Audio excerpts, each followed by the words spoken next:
Inverclyde wasn't always so busy. In the beginning, there were no cars, there were no streets, there were no people, there was only land. It all started with a church. In the late 12th century, the monks of Paisley Abbey were granted the penny land between the rivulets of Kip and Daff to cultivate and populate. By 1188, they had built the old kirk, and sure enough, people came from as far afield as Kilmacombe and Largs to worship at this place they come to know as Inner Kip. Over the following years, the geology of the area changed little, but people persevered, farming the land and fishing the waters best they could. Their persistence was rewarded as both provided well for the families who chose to settle. By 1306, Inverkip was being used in the war against Scottish independence as a launch and supply point for the English troops. That was until King Robert I, also known as Robert the Bruce, laid siege to the town, reclaiming Ardgowan Castle. In recognition of James Lindsay's loyalty during this time, Robert the Bruce's son, King Robert II, granted the nearby lands of Dunrod to Lindsay's grandson, John de Lindsay, in 1382. Living in their castle high on Dunrod Hill, the Lindsays would become synonymous with cruelty and eccentricity, remembered for all the wrong reasons. After the king's unexpected death, his son John Stuart, Earl of Carrick, ascended to the throne to become King Robert III, and soon after granted his own biological son, also named John Stuart, the nearby estates of Ardgowan. The fishing industry was prospering, and a new church was to be built for the increased population who were still having to travel to Inverkip. It was to be built on Greenock's west shore, lending to its name the West Kirk, although it was affectionately known by the parishioners as the Sailor's Kirk. Archibald Stuart expands his estates in 1619 by purchasing the neighbouring land from the eccentric and impoverished Alexander Lindsay, last of the Dunrods. And soon after, John Shaw obtained a charter from King Charles I to grant Greenock the right of a borough, and so began the modern development of the area. But these would prove of little comfort to the residents, as the reign of fear and mystery did not die with all Dunrod, and witch trials were to continue for nearly 100 years more.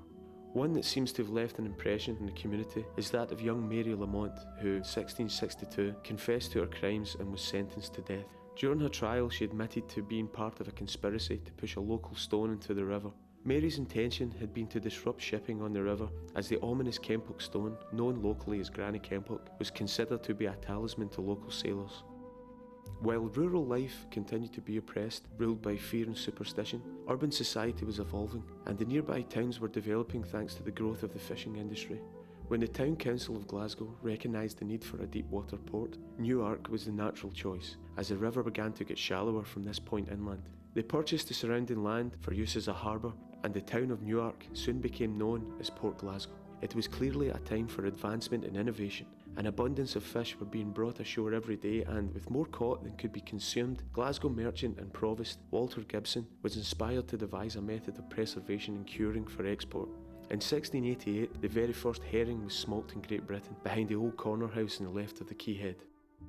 By 1693, civilization was evolving at an astounding rate, and Port Glasgow was no different. The streets were to be fashioned using the grid system on which Edinburgh and Glasgow had already been remodelled, mimicking the bigger cities in Europe. Gourock was soon to follow suit, a charter being obtained in 1694 to incorporate the lands of Gourock into a borough, with power to rear, build and enlarge. It wasn't long before the Board of Customs and Excise exerted a local presence, the harbour having been constructed for trade traffic in and out of Glasgow, and in 1707 an office was established in Greenock. Although it is said that much of the custom officer's time was spent chasing smugglers operating off the shores of Inverkip. Barely a decade into the 18th century, and the primary industry in the area, fishing, had flourished so much that others began to rise up in support, the most obvious being the requirement of a boat. And by 1711, Scots had set up shop and built their first herring bus. This would be the first of many, and the beginning of an industry that would sustain the area for more than a quarter of a millennium. This new industry attracted many migrants, many of which were crofters forced from their homes during the Highland clearances to seek employment elsewhere. One such immigrant was Robert Campbell. Originally from Campbelltown, he obtained work in Scots shipyards as an apprentice carpenter. Robert would be better remembered as brother of Mary Campbell, also known as Highland Mary, the love of Robert Burns. Mary passed in 1786 after contracting a fever while nursing her brother.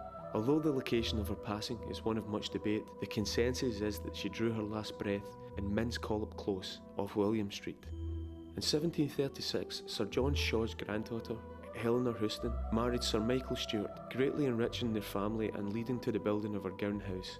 The Shaw-Stuart legacy is born, their joint estates encompassing most of Greenock and the surrounding area. The more people that passed through, coming into port from further afield, the more that the industry began to diversify. The first sugar house, located at the bottom of the long-gone Sugar House Lane, was built by German immigrant Mark Cool in 1765. Mark Cool developed sugar refining. Germans were described as being masters of sugar baking. As far as we know, it was pretty bad work, really difficult and quite dangerous. So essentially the sugar refineries were often mostly full of Germans and Irish workers as well. Born of necessity, the rope works were set up in Gourock in 1777, filling the demands of both fishing and shipbuilding industries.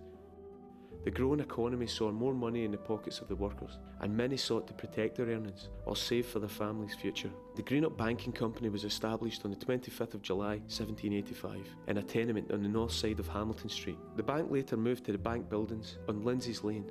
The extreme regularity of the bank's movements were apparently infamous, as it was the focus of a robbery by London thieves on the 9th of March 1828. 1817. With much of the population's drinking water being drawn from the now polluted Clyde, typhus and cholera epidemics were becoming more common, but improvements to living and working conditions were underway, not least of which was the supply of fresh water, both for consumption and to supply power to mills. In 1825, esteemed engineer Robert Thom undertook the task of building a reservoir that would do just this. By 1827, the aqueduct was opened, drawing water from a reservoir below Loch Tom and running towards the town, hugging the contours of the hill for 5 miles and collecting water from the numerous streams and balancing reservoirs along the way. It would feed a pair of continuous mill lades from which companies such as the sugar refineries, ropeworks and mills for flour, paper and wool could rent individual falls to run their wheels. Each of these factories, built on 19 levels down the hillside, were guaranteed a water supply 12 hours per day, 310 days per year. Thanks to the aqueduct, the town now had fresh, clean drinking water for the first time, but the system's priorities remained to industry. Automation was the key to success, and more power. When the first gasworks was constructed in the Glebe in 1828, the possibilities seemed endless. By the time the second larger plant was erected in Inchgreen on the east of town in 1872, the mill wheels had already begun to be replaced by turbines. But the subsequent increase in production encouraged an increase in population, and poor sanitation encouraged epidemic. By 1834, much of the population had the Gaelic, and after being told that the use of their language would be dispensed with during service, they took steps, forming a society to protect their traditions and secure an appropriate education for their children. The following year, in 1835, the foundation stone was laid for the Highlanders Academy. In 1840, the Caledonia Railway was opened, and Inverclyde was no longer a farming community as tourists began flooding their streets. It was now a resort where workers from the towns would spend their days off doing the water.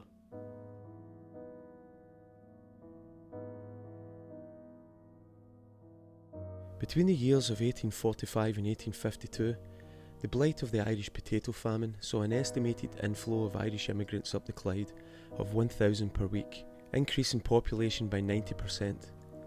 And within the next few years, it's estimated that between a half and 3/4 of all dock workers are Irish, as are nearly half of the female textile workers. Paddy on the Railway, a broadsheet ballad published in the 1800s, tells the story of an immigrant's travels in search of work, and was fairly typical of the thousands of migrant workers who travelled from Ireland to Scotland in search of employment, particularly throughout the 19th century. Glasgow City he was bound, staring all round and round. At length he saw the railway. With a third of the population dying from the latest outbreak of cholera, and crops failing on the local farms at Inverclyde, the blame falls upon the Irish, and tension in the community increases. Further fuelled by their lowly occupational status and willingness to work for less than the going rate, it was not uncommon for the Irish to be attacked in the newspapers, from pulpits or even in the street. In 1850, Greenock opened its first poorhouse in Captain Street, with an adjacent parochial lunatic asylum. This was clearly the beginning of a more benevolent time, as the following year the Greenock Medical Association was established, bringing further relief to those in need. This improvement to the health system was long overdue, as typhus was once again rearing its ugly head, leaving multiple fatalities in its wake throughout the three boroughs. Irish-born priest Father Michael Condon is appointed to take charge of St Lawrence's parish in 1859. Becoming sympathetic to the plight of other Irish immigrants, he undertakes a duty of care, recording detailed accounts of their hardships in his journals. Hundreds of poor creatures from Ireland and other parts of the country arrive penniless and homeless in quest of work, and an epidemic of typhoid fever, smallpox of a malignant type, rages in the town so small that the managing committee of the infirmary have now considered the propriety of erecting large sheds for the accommodation of sufferers' cases. In the following years, Father Condon works closely with Dr. William Joseph MacLoskey, one of the 5 medical martyrs, opening a reading room for Irish Catholics. The medical martyrs received their posthumous title and a page in the British Medical Journal under the heading Fever in Greenock after the harsh winter of 1864-1865. In November 1864, 5 healthy young doctors in their 20s and 30s, a third of the local profession at the time, went out into the community to treat the sick, and by the following March they would all be dead. The sanitation situation improves when the town council purchases Shaw's Water Company, regularly cleaning the open duct, reducing blockages in winter and repairing damage from deterioration. By 1876, the Captain Street Poorhouse is in such a state of decay that work was underway in a new institution, the Smithton Poorhouse in Inverclyde Road.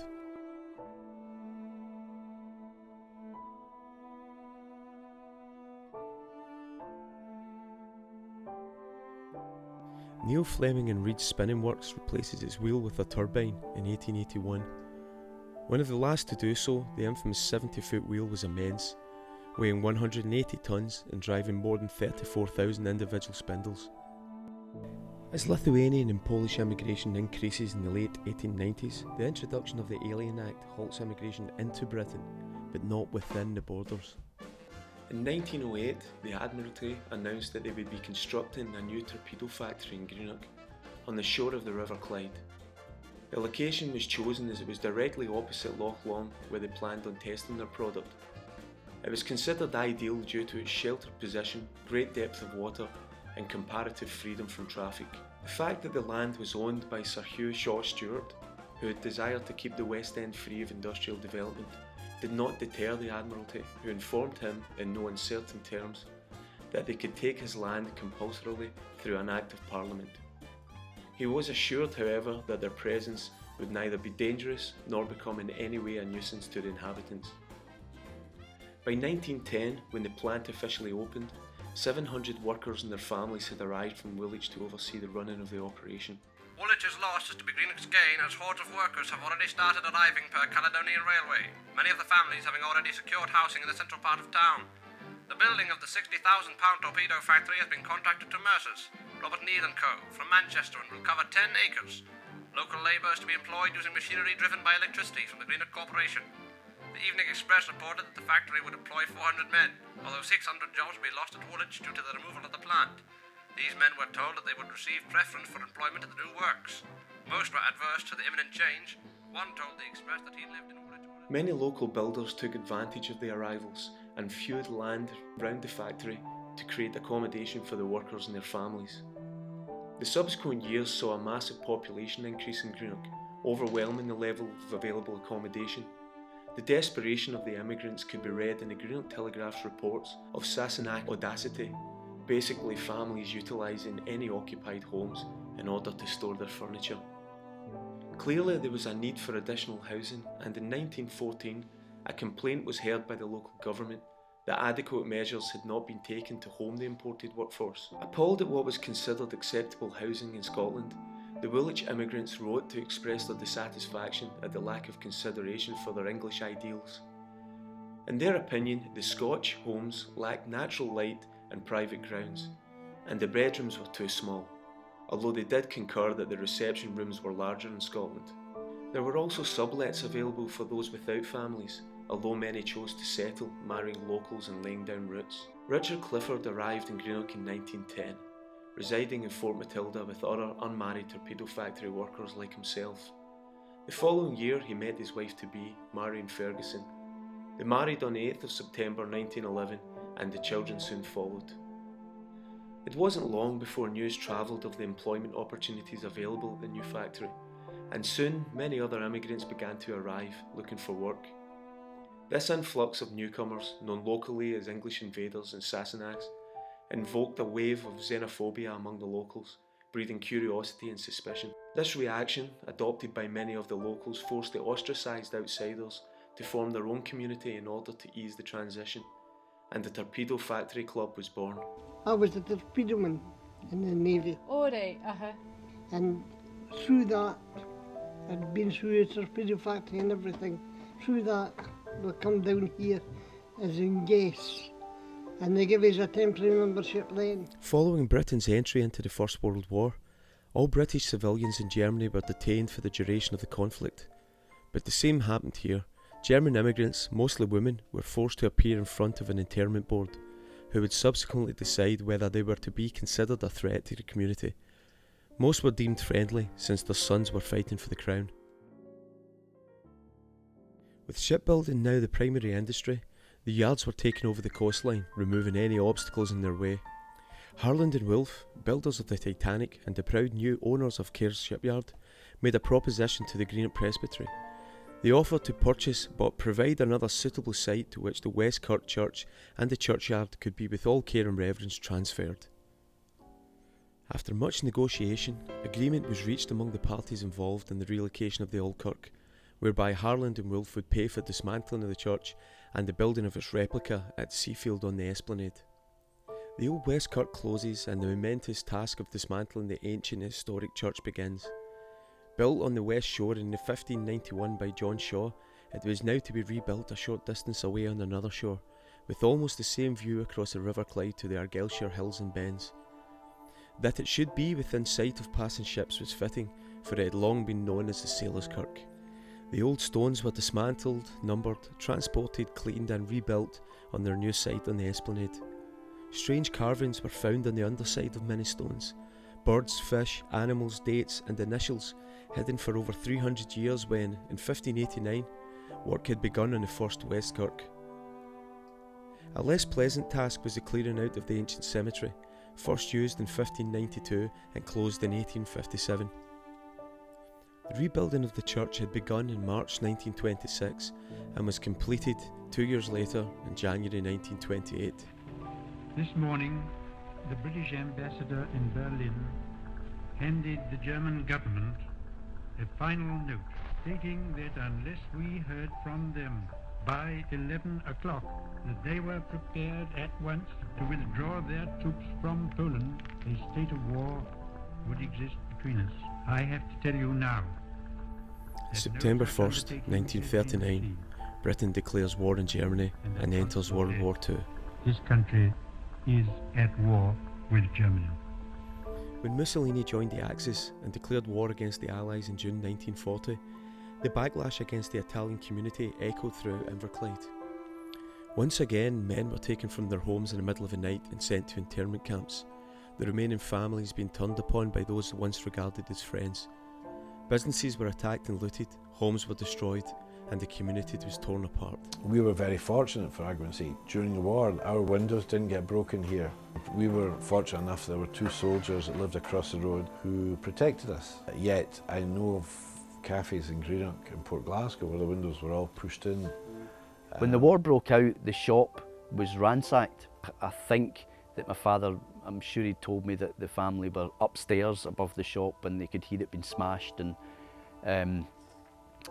but a lot of the regular customers who used to come in didn't want to be party to that, and I think they helped clear up and things. So although there were people who obviously reacted one way, I don't think it wasn't as clear cut that everybody was like that. It was a natural reaction because obviously Italy had gone into the war with Germany. Internment was necessary. Whether you liked it or not, you had to understand it. And I think most of the people that ended up in the Isle of Man felt that way. The police turned up at the door and gave him 20 minutes to pack a bag. His father to pack a bag, and he was taken away and put in a prisoner of war camp in the Isle of Man.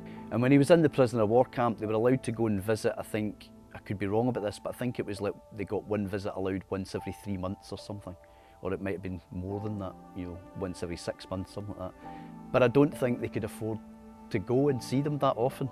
And the strange thing about my grandfather being thrown in a prisoner of war camp because he was obviously seen as an undesirable alien was that my father was called up to do British National Service. So they threw his father in a prisoner of war camp and then called my father up to do National Service to defend Britain, do you know what I mean? And did he? Did he Oh, do aye, National yeah, Service? he did. So some went to the Isle of Man, were lucky, Yeah. and they were on this ship Ship going to going to Canada, Canada. and it was torpedoed beside Ireland. Malco was the lucky, deceased. he was on the Endora Star. but he was young and Chima was his second name. So they brought them back to Greenock. The ones that were saved. That Yeah. were saved, they brought back to get, and then they put them on another ship for Australia. Did he ever tell you this? Did he ever tell you the story about the torpedo and the Endora Star? He Like did. first hand?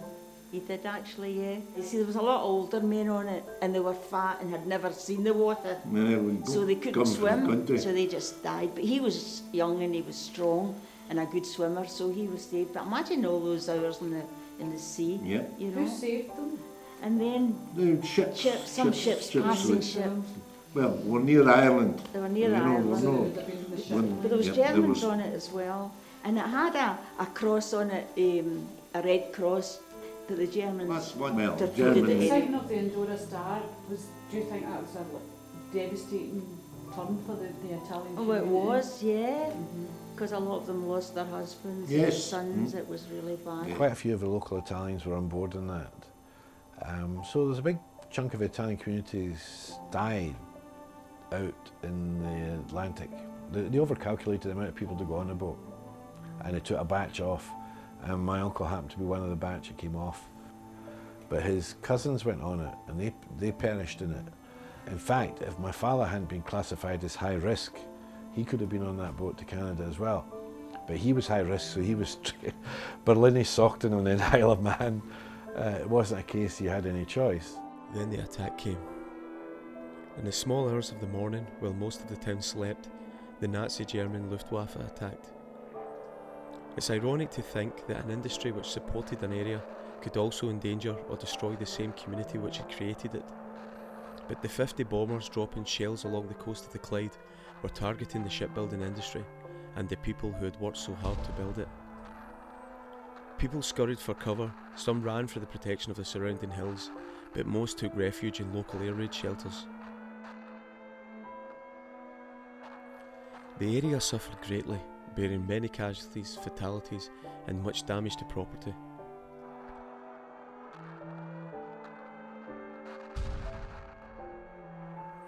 Air raid sirens at 12:15 AM the following morning signalled a second onslaught. This time the Luftwaffe began dropping incendiary bombs on the perimeter of the town, setting the Ingliston Street distillery alight with a direct hit. The ensuing inferno acted as a beacon, guiding the second wave of aircraft toward their targets. The final attack occurred around 2 AM and involved high explosive bombs and parachute landmines, creating widespread destruction. It is thought that the casualty list would have been higher were it not for the deceptive genius of the Air Ministry, who lit a decoy on the hill beyond the town. The facade was situated out past Loch Tom, laid out to simulate a burning urban area. It worked effectively, drawing enemy fire and satisfying their appetite for destruction. At 3:30 AM, the all clear sounded, but the entire town appeared to be in flames. The town's rebuilt after the war, but the scars remain on the community, both physical and emotional.